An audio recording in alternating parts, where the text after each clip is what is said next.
Adapun outline yang akan kita bahas di sini yaitu definisi dasar, standarisasi, kontrol tegangan, pengaturan tegangan, line drop compensation, fluktuasi tegangan, kapasitor distribusi, contoh soal, serta kesimpulan. Nah, materi yang akan kita bahas di sini mengenai pengaturan tegangan pada sistem distribusi tenaga listrik. Jadi, tegangan yang dikirim ke pelanggan harus memiliki rentang tertentu sehingga perlu dilakukan adanya pengaturan. Dalam saluran distribusi, drop tegangan dapat terjadi disebabkan oleh aliran arus yang tertahan. Drop tegangan primer dan sekunder harus dikendalikan guna menyediakan tegangan yang sesuai dengan kebutuhan pengguna. Pengaturan tegangan pada gardu induk dan feeder dapat dilakukan untuk mengatur tegangan primer. Nah, selanjutnya untuk definisi dasar akan dijelaskan oleh teman saya.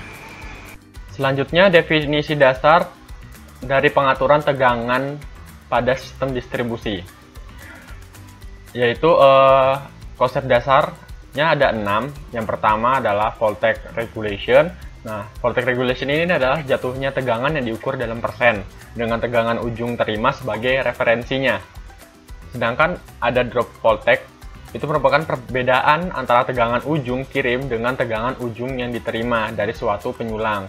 Kemudian selanjutnya ada tegangan rating. Nah, tegangan ini yaitu dari karakteristik performance dari suatu peralatan. Pada tegangan ini dicapai performance yang optimum. Nah, selanjutnya ada tegangan nominal, di mana tegangan nominal itu adalah nilai tegangan yang ditetapkan untuk saluran atau peralatan atau sistem dari kelas tegangan yang diberikan. Kemudian ada service voltage, tegangan yang diukur pada terminal di kWh meter rumah-rumah. Nah, jadi service voltage itu adalah tegangan yang diukur pada kWh meter yang ada di rumah-rumah pelanggannya PLN. Kemudian selanjutnya ada tegangan utilisasi, yaitu tegangan yang diukur pada terminal dari suatu peralatan. Jadi saya akan menjelaskan tentang standarisasi pengaturan tegangan pada sistem distribusi. Nah, ini ada standarisasi dari ANSI atau American National Standardization Institute, yang mana ANSI ini menyatakan kalau tegangan rendah itu kurang dari 1 kV, kemudian untuk tegangan menengah itu 1 kV sampai 100 kV, kemudian untuk tegangan tinggi itu lebih dari 100 kV. Nah, kita masuk ke kontrol tegangan. Pengandalan tegangan sangat diperlukan agar tidak terjadi over voltage dan under voltage. Nah, jadi pengandalan tegangan di sini tujuannya supaya tegangan yang dikirim dan tegangan diterima ke konsumen itu stabil. Artinya tidak kurang dan tidak lebih. Yang mana kalau misalnya lebih itu namanya over voltage, kalau misalnya kurang itu namanya under voltage. Nah, contohnya seperti apa sih? Misalnya kalau misalnya kita di rumah nonton TV atau nyalakan lampu, tiba-tiba lampu kita redup. Nah, itu bisa salah satu penyebab atau akibat dari under voltage karena tegangannya kurang. Karena misalnya yang dibutuhkan rumah umumnya 220 volt, tapi ketika yang kita terima, yang rumah kita terima itu kurang dari 220 volt, itu namanya under voltage. Baik under voltage maupun over voltage, keduanya itu sama-sama ada kerugiannya. Makanya di sini pengendalian tegangan ini supaya tegangan stabil sehingga tidak merugikan konsumen. Nah, untuk menjaga tegangan itu ada beberapa cara. Ada beberapa cara untuk memperbaiki pengaturan tegangan secara keseluruhan dari sistem distribusi. Kita ada cara-caranya sebagai berikut.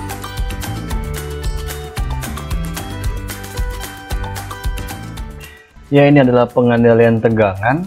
Cara pengendalian tegangan ada beberapa cara. Kita coba lihat dulu. Ada beberapa cara, misalnya memasang kapasitor pada GI, merubah penyulang fasa tunggal menjadi fasa 3 atau 3 fasa, memperbesar penampang penyulang, beban penyulang dibuat seimbang, memakai alat pengatur tegangan pada gardu induk, menggunakan pengatur tegangan pada generator. menaikkan kelas atau tingkat tegangan penyulang tegangan menengah, memindahkan beban ke penyulang baru, memakai alat pengatur tegangan pada penyulang tegangan menengah, membangun gardu induk dan menyulang tegangan menengah yang baru, memasang kapasitor, shunt atau seri pada penyulang. Pengaturan tegangan pada sistem distribusi. Voltage regulation adalah jatuh tegangan yang diukur dalam persen dengan tegangan ujung terima sebagai referensinya. Nah, di sini ada persamaan PR di mana PS sama dengan tegangan yang dikirim dan PR sama dengan tegangan yang diterima. Kemudian, apabila nilai PS sama dengan nilai PR, maka dapat dikatakan tegangan tersebut adalah tegangan ideal. Nah, kemudian di sini dapat dilihat tiang distribusi tegangan menengah 20 kV. Pada jalur panjang distribusi tegangan menengah harus selalu berada pada angka 20 kV. Kemudian nih, pada jalur distribusi trafo voltage regulation itu diletakkan di tengah. Kenapa? Agar tegangannya itu menjadi stabil, dan apabila terjadi stabil pada angka 20 kV dan apabila terdapat perubahan beban atau gangguan pada sistem distribusi. Kemudian di sini ada trafo voltage regulation, di mana trafo APR ini digunakan untuk menjaga tegangan stabil pada sisi beban transformator daya dalam berbagai kondisi beban jaringan. Kemudian APR ini juga digunakan untuk mengontrol arus dengan menggunakan perangkat elektronik daya. Umumnya sebagian kecil dari output generator digunakan untuk menyediakan arus pada belitan medan, di mana generator nanti dihubungkan secara paralel dengan sumber lain seperti jaringan transmisi listrik. Mengubah eksitasi lebih berpengaruh pada daya reaktif yang dihasilkan oleh generator daripada tegangan terminalnya, yang sebagian besar diatur oleh sistem daya yang terhubung. Jika beberapa generator terhubung secara paralel, sistem APR akan memiliki sirkuit untuk memastikan semua generator beroperasi pada faktor daya yang sama. Nah, kemudian di sini dari tegangan menengah 20 kV itu akan diturunkan ke tegangan rendah 380 sampai 220 volt dengan menggunakan trafo step down delta Y. Nah, kemudian di sini ada konstruksi pemasangan sambungan rumah, di mana dari jaringan tegangan rendah nanti akan disambungkan ke rumah-rumah. Nah, di sini terdapat beberapa koneksi pada trafo voltage regulation, di mana di sini ada ground Y koneksi, ada open delta koneksi, dan ada close delta koneksi. Kemudian di sini ada tap change pada trafo voltage regulasi, di mana tap change ini dapat dikontrol dengan APR yang mengukur tegangan di sisi transformator daya, di mana tegangan harus dikontrol, biasanya sisi LP. Nah, di sini ada kurva tap regulation. Kemudian set voltage itu biasa disebut dengan set point atau band center untuk mengatur keluaran tegangan yang diinginkan oleh regulator. Kemudian di situ ada bandwidth, mengendalikan perbedaan tegangan terukur dan tegangan pada set point, dan di situ ada time delay, waktu tunggu antara waktu ketika tegangan keluar dari batas pita dan ketika pengendali menginisiasi tap. Oke, selanjutnya saya akan membahas line drop compensation dari pengaturan tegangan pada sistem distribusi. Nah, line drop compensation itu adalah komponen yang terdiri atas resistansi dan reaktansi yang dipakai untuk menjaga agar tegangan feeder tetap konstan pada satu titik yang jauh dari transformator teregulasi atau trafo voltage regulation. Nah, kita bisa lihat letak line drop ini untuk menaikkan tegangan ya, untuk menjaga tegangan feeder agar tetap konstan. Nah, itu diperlukan namanya ada resistor, ada induktor untuk mengkompensasinya, untuk merubah faktor dayanya. Kemudian persamaan dalam mencari nilai R dan X kompensasi, yaitu R set sama dengan CTP. CTP ini adalah arus rating trafo sisi primer. Kemudian dibagi sama rasio lilitan trafo. Rasio lilitan trafo itu pembagian dari tegangan primer dibagi tegangan sekunder dikali R efektif. Nah, hambatan efektif konduktor feeder dari regulator stasiun ke titik regulasi dengan satuannya ohm. Kemudian, nah, cara mencari R efektif ini bisa dapat dicari dengan RA. RA itu hambatan konduktor feeder dari regulator stasiun ke titik regulasi dengan satuan ohm per mil dikali panjang primernya, panjang primer feedernya dikali lagi S1. S1 itu adalah panjang feeder 3 fasa antar regulator stasiun dan gardu induk. Nah, kemudian dibagi 2. Nah, untuk S1 sendiri ini misal satu feedernya dalam satu fasa, berarti panjangnya dikalikan 2. Kemudian ada R set, ada X set. Yang tadi saya sudah membahas R set, sekarang X set. Nah, untuk mencari X set atau induk reaktansi setnya, CTP dibagi PTN. Nah, ini hampir sama rumusnya kayak R set. CTP itu adalah arus rating trafo sisi primer dibagi sama PTN. PTN itu adalah rasio lilitan trafo didapatkan dari tegangan primer dibagi tegangan sekunder dikali X efektif. Nah, X efektif dapat dari mana? X efektif dapat dicari dengan cara XL.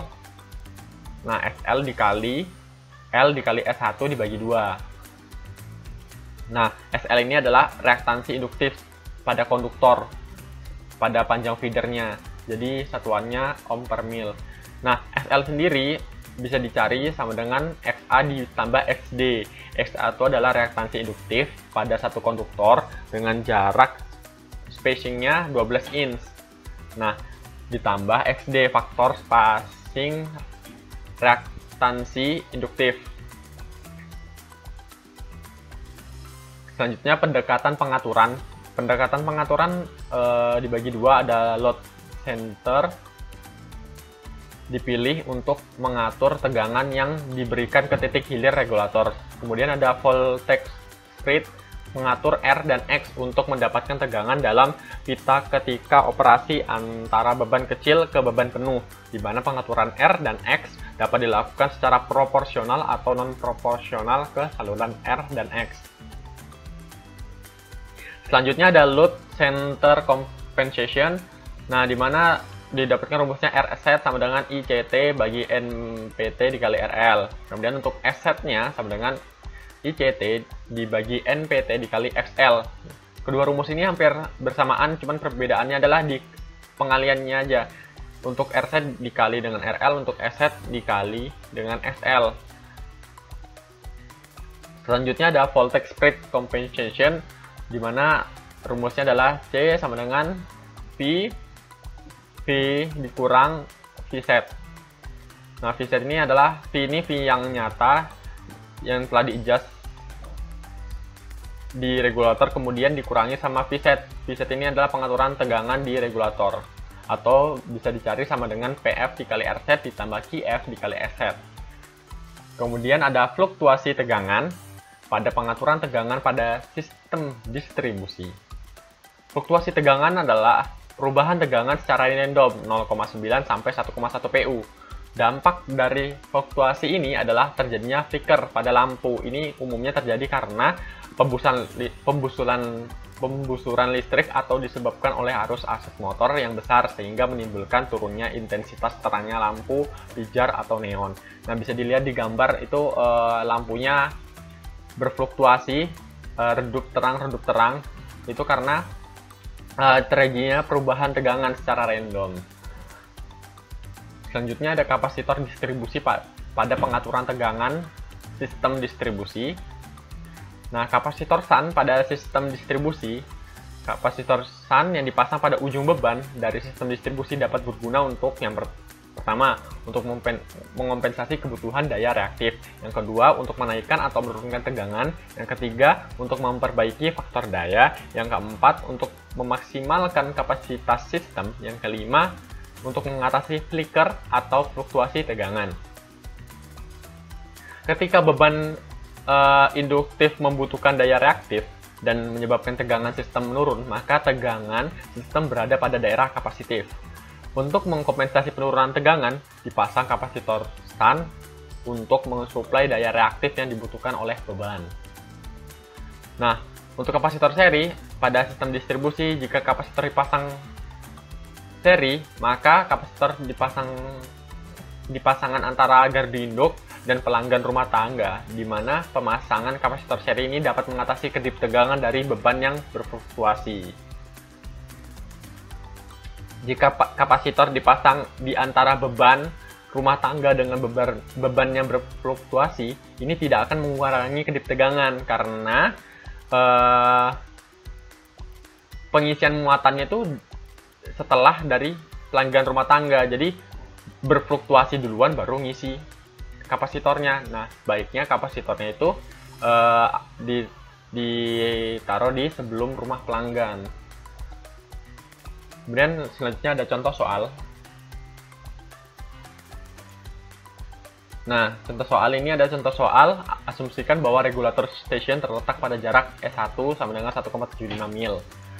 RP telah dipindahkan ke ujung feeder sehingga SRP sama dengan L sama dengan 10 mil dengan VRP-nya 1,0138 PU, di mana rating trafo CT 150 dan PT 63,5 serta tegangan base 120 volt. Tentukan pengaturan yang baik untuk nilai-nilai VRR, R, dan X.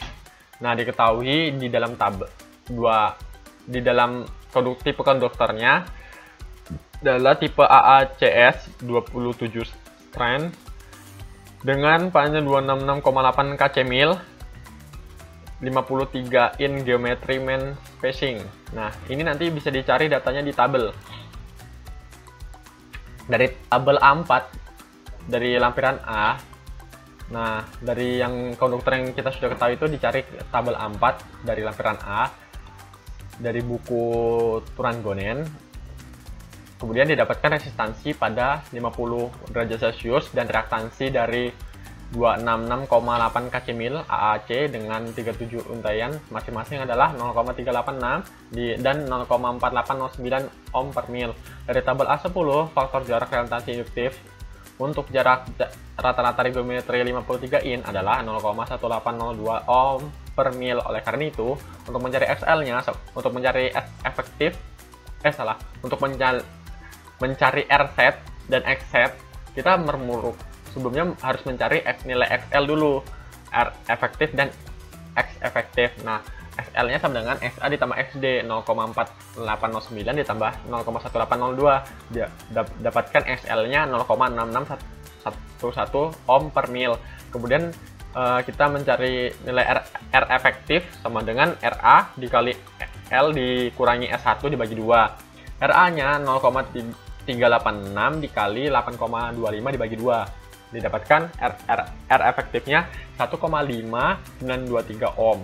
Kemudian untuk mencari X efektif sama dengan XL dikali L dikurangi S1 dibagi 2. XL-nya 0,6611 sudah dihitung di sebelumnya dikali 8,25 dibagi 2 sama dengan 2,7270 ohm. Kemudian setelah mendapatkan nilai XL, R efektif dan X efektif, kita mencari nilai R set sama dengan CTP dibagi PTN kali R efektif. Nah, sama dengan 150 dibagi 63,5 dikali 1,5923 sama dengan 3,761 volt. Atau kita kalikan dengan base-nya 120 volt, 0, dibagi dibagi 120, 0,0313 PU. Kemudian untuk X-nya sama dengan 150 dibagi 63,5 dikali 2,727 sama dengan 6,442 atau 0,0537 PU. Nah, selanjutnya kita asumsikan bahwa tegangan pada VRP diatur menjadi 1,0138 PU menggunakan pengaturan run R dan X dari LDC regulator sehingga VRP selalu sama untuk beban 0. Untuk beban puncak tahunan, oleh karena itu maksud saya sehingga VRP selalu sama untuk beban 0 atau untuk beban puncak tahunan. Oleh karena itu, tegangan keluaran regulator untuk beban puncak tahunan dapat ditemukan sebesar Vreg sama dengan 1,066666 PU. Oke, daftar pustakanya dari Turan Gonen 1986, Electric Power Distribution System Engineering dari USA, dari penerbit MC Graw-Hill, kemudian ada dari bukunya Pabla, kemudian ada dari bukunya Juhal.